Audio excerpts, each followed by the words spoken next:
E a gente fala agora sobre o tema, sobre a vaza-toga. O jornalista americano Michael Shellenberger divulgou um dossiê que revela uma força-tarefa ilegal do Supremo Tribunal Federal para perseguir manifestantes dos atos do 8 de janeiro. Documentos e mensagens mostram que o ministro Alexandre de Moraes criou um procedimento para investigar perfis nas redes sociais e assim justificar as prisões. Nós estamos então ao vivo com Shellenberger, que traz mais detalhes a respeito dessa investigação. Boa noite, seja muito bem-vindo. Primeiramente, parabéns pelo trabalho ao lado dos jornalistas Eli Vieira, também da Viagape. Muito obrigada pela entrevista, Michael. É meu prazer, boa noite. Eu gostaria de começar perguntando para você detalhar um pouco para a gente, para a nossa audiência, sobre essas certidões que vocês descobriram nessa engrenagem paralela aí que foi estabelecida pelo ministro Moraes e também pelos seus colaboradores e assessores. Foi criada, então, uma força-tarefa para investigar publicações de brasileiros nas redes sociais e assim, então, criar certidões que seriam positivas ou negativas de acordo com a conduta dessas pessoas nas redes sociais. Então, ali se estabelecia, se levantavam se as pessoas curtiam posts com críticas ao Supremo, se seguiam páginas da direita, páginas de Jair Bolsonaro, e aí, então, elas eram marcadas como positivas, no caso, suspeitas. E aí, Michael, eu queria que você explicasse se vocês chegaram a fazer uma correlação entre essas certidões positivas, suspeitas e negativas com as pessoas que foram efetivamente presas por ordem do ministro Moraes. Queria que você explicasse um pouco mais em detalhe isso para a gente. Tá bom, obrigado. Realmente essa é a continuação da vaza-toga anteriormente, mas os documentos são novos e eles revelam que o STF criou, como você explicou, uma força-tarefa secreta e ilegal que usou as postagens de redes sociais dos manifestantes não violentos de 8 de janeiro como justificar investigações e prisões.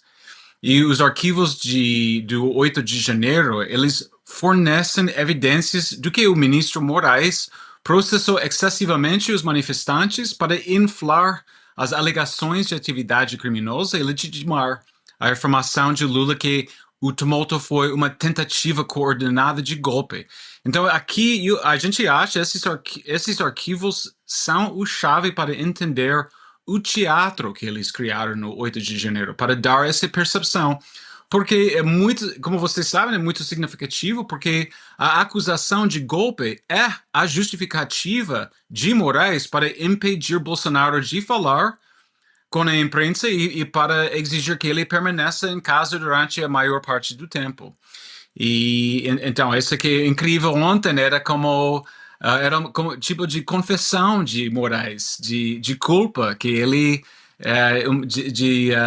subconsciente, de uma forma que ele, por mandar o Bolsonaro para preso da casa, era como dizer, né, que ele estava respondendo a essas revelações do arquivo de 8 de janeiro. Então, eu acho que pode ver tudo o que acontece no mesmo momento. E, bom, eu acho que outro aspecto de aconteceu é que são as vítimas.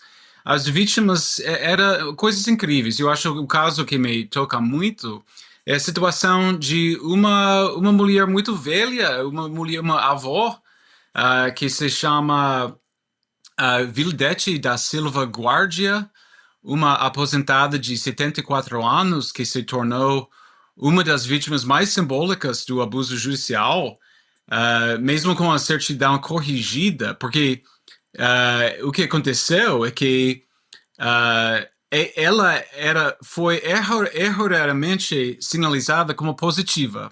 Não era positiva, mas minutos depois, a equipe ilegal percebeu que havia confundido ela com outra pessoa e alterou sua classificação para negativa.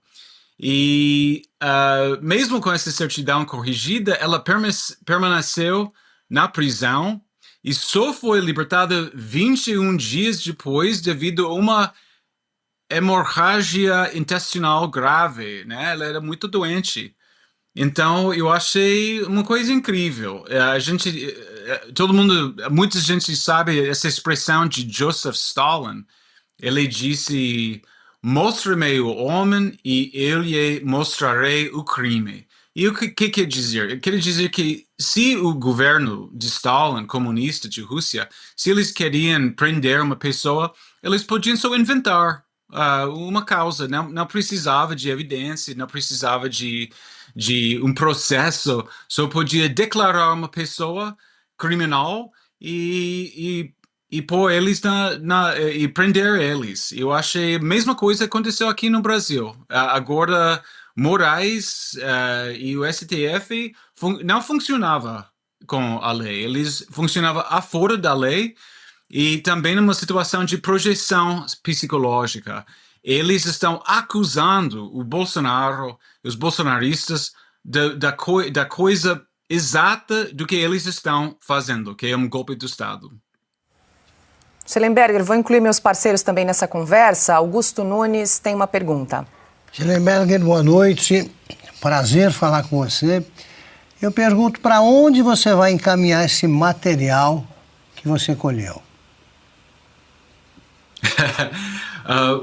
Eu gostaria de dizer, eu espero que o fonte vai se expressar e vai explicar tudo, mas a gente tem que proteger essa pessoa e realmente também queria só dizer que o trabalho para a reportagem era de David Agape e Eli Vieira e minha colega Alex Gutentag. Eu só publiquei, mas era um processo muito, era complexo, muita evidência, muita informação. E a verdade é que eles passavam meses a investigar e também eles ofereciam a informação a outra mídia brasileira, mas eles não tinham a coragem de publicar. A gente tem aqui nos Estados Unidos a primeira emenda da Constituição, que é muito forte, então eu não tinha, não tinha hesitação de publicar.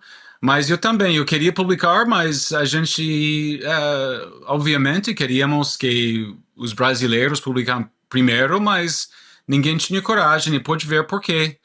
Tem um ditador judicial em Moraes, ele está prendendo pessoas sem razão, sem justificação. Então eu acho por isso que nossa fonte não quer ser público, mas coisas estão mudando de uma forma tão rápida no Brasil, como vocês sabem, o CNN Brasil, que não trata bem os Twitter Files Brasil, eles fizeram um pouquinho sobre os Twitter Files Brasil, mas ontem eles escreveram 2 artigos sobre a Vaza Toga 2. Também eles escreveram histórias sobre meu pedido ao Moraes a entrevistar Felipe Martins, a situação também muito grave. E então eu acho que a gente pode ver as coisas mudando. Eu acabo de ver que o Lira, né, no Congresso, ele disse que Moraes foi excessivo, o preso de Bolsonaro, e também eu acho que saiu uma outra reportagem que os outros juízes do STF ficam chateados com Moraes. Então, eu acho, daqui dos Estados Unidos, não sei como vocês acham lá, mas parece que as coisas estão mudando e espero que as pessoas que têm informação vão ter muito mais, vai se sentir muito mais seguro em comunicar o que eles sabem e também talvez revelar suas identidades. Passo agora para o Silvio Navarro, que também tem uma pergunta. Michael, boa noite, parabéns. A minha pergunta é se vocês pretendem continuar, se vocês têm mais material, se teremos segmento em toda a divulgação desses arquivos. A gente não tem plano de publicar mais, a gente queria publicar tudo. Um dia houve o artigo grande de public.news e também um relatório em inglês e em português que a gente publicou por nosso ONG, que se chama Civilization Works. E então lá tem muito mais informação naquele relatório, mas realmente tem muitos detalhes. Eu acho que muitas leis foram quebradas. Era como a gente já explicou, um processo secreto. Eles não utilizaram no processo normal. Também eu achei uma coisa que queria enfocar um pouquinho é o comportamento do chefe do gabinete de Moraes, a pessoa Cristina Kusahara. E, por exemplo, existia por um WhatsApp, uma conversa de WhatsApp entre ela e Eduardo Tagliaferro. Ela disse: Eduardo, por favor, consegue para mim aquela certidão para esses 20 casos. A PGR pediu LP para eles, mas o ministro Moraes não quer soltar sem antes a gente ver nas redes se tem alguma coisa. Isso é obviamente ilegal, contra a Constituição brasileira, contra a tradição de justiça no mundo oeste por 300 anos, 400 anos. Ela não é juiz, ela é assessor de Moraes, mas ela está pedindo. A casa caiu para Alexandre de Moraes. Hoje, o jornalista americano Michael Schellenberg publicou a continuação das reportagens da Vaza Toga e chamou esse episódio de Arquivos do 8 de Janeiro, uma matéria com vários arquivos das condenações do 8 de janeiro que eram secretos até hoje, e o conteúdo é absurdo. Um caminhoneiro ficou 11 meses preso e o único motivo para a decisão foram seus posts criticando Lula. Outro homem foi preso por uma única postagem que dizia: fazer cumprir a Constituição não é golpe. Uma mulher chamada Vildete foi confundida com outra pessoa do 8 de janeiro, mas mesmo assim ela permaneceu na prisão e só foi libertada 21 dias depois devido a uma hemorragia intestinal grave. Ainda mais absurdo foi o caso do Ademir, um vendedor ambulante de 54 anos do sul do Brasil que não estava presente no 8 de janeiro e foi preso por tweets de 2018 criticando o PT. Ele usa a tornozeleira eletrônica até hoje. Em um grupo de WhatsApp dos assessores de Moraes, uma das suas assessoras diz que Moraes ordenou que não fosse solta uma pessoa em específico sem antes revisar suas redes sociais, mesmo com o pedido da PGR pela soltura. No mesmo grupo, ao se despedir, o juiz auxiliar de Moraes escreve que nas audiências de custódia possamos dar a cada um o que lhe é direito, a prisão. Sim, um juiz declarando a sentença em grupo de WhatsApp antes mesmo da condenação. Além disso, a reportagem também revela que o STF usou ilegalmente o banco de dados biométrico do TSE, o Guest Bio, para identificar manifestantes, então prendê-los. A equipe de desinformação usou a plataforma para identificar manifestantes com base em imagens após uma ordem formal de Moraes. Depois de usar essa plataforma para associar um nome a um rosto, a equipe então vasculhava as redes sociais em busca de postagens que pudessem ser interpretadas como antidemocráticas. E Moraes decretava então a prisão preventiva, que muitas vezes durava meses. Esse caso é a imprensa internacional denunciando formalmente os abusos de Moraes, e as consequências podem ser graves, desde mais sanções ao Brasil até o seu pedido de prisão na Interpol. De qualquer forma, mais pessoas precisam saber disso. Então compartilhe ao máximo esse vídeo para expor os abusos de Moraes antes que seja tarde demais. Uma coisa que eu achei muito. Aqui está. Ayrton, o juiz, disse: despeço-me aqui singelamente, pois nos demais grupos já estou me despedindo, que nas audiências de custódia possamos dar a cada um o que lhe é de direito, a prisão. E depois vários emojis de como, uma brincadeira. Eduardo Tagliaferro respondeu: grande abraço, mestre.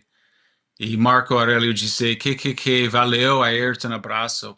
Agora, eles estão, é como você está no bar, né? Você está no clube, falando com amigos sobre as vidas de pessoas. Vidas de pessoas, até uma mulher de 74 anos que se virou muito doente e bom, todo mundo sabe da situação de Cleizão, uma pessoa que morreu. E eles estão falando que como ele é desculpa, meu português é tão ruim, mas para mim, eu observei como uma desumanização. Como em inglês, dehumanization. E esse tipo de dehumanization, desumanização, não sei a palavra, mas rouba a humanidade de seus cidadãos brasileiros.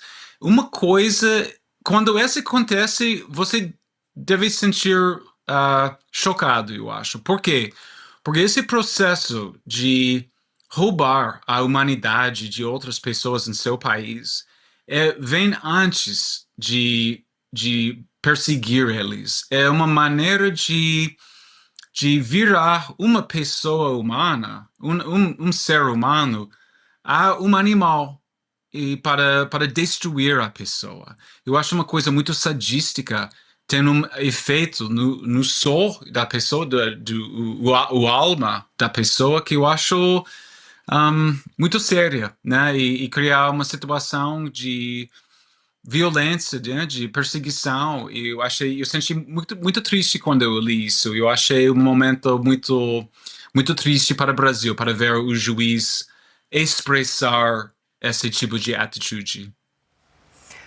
Michael, enquanto você falava, a gente exibiu na tela o print dessa troca de mensagens que você bem descreveu como desumanização. A gente exibe mais uma vez na tela. Quem nos acompanha pode verificar que é um grupo de WhatsApp ali com o título Audiências de Custódia, onde fazem parte ali desse grupo Cristina, Ailton, Marco, Eduardo, e aí o Ayrton Vieira, que era um juiz auxiliar do ministro Moraes, estava então se despedindo. Ele diz: despeço-me aqui singelamente, pois nos demais grupos já estou me despedindo. E diz que nas audiências de custódia possamos dar a cada um o que lhe é de direito, : a prisão. E aí o Eduardo Talhaferro, que era o perito criminal à época, responde: grande abraço, mestre. E o Marco é o Marco Antônio Vargas, também um juiz auxiliar do ministro Moraes, que respondeu na sequência: valeu, Ayrton, abração. Então essa é uma troca de mensagens de março de 2000.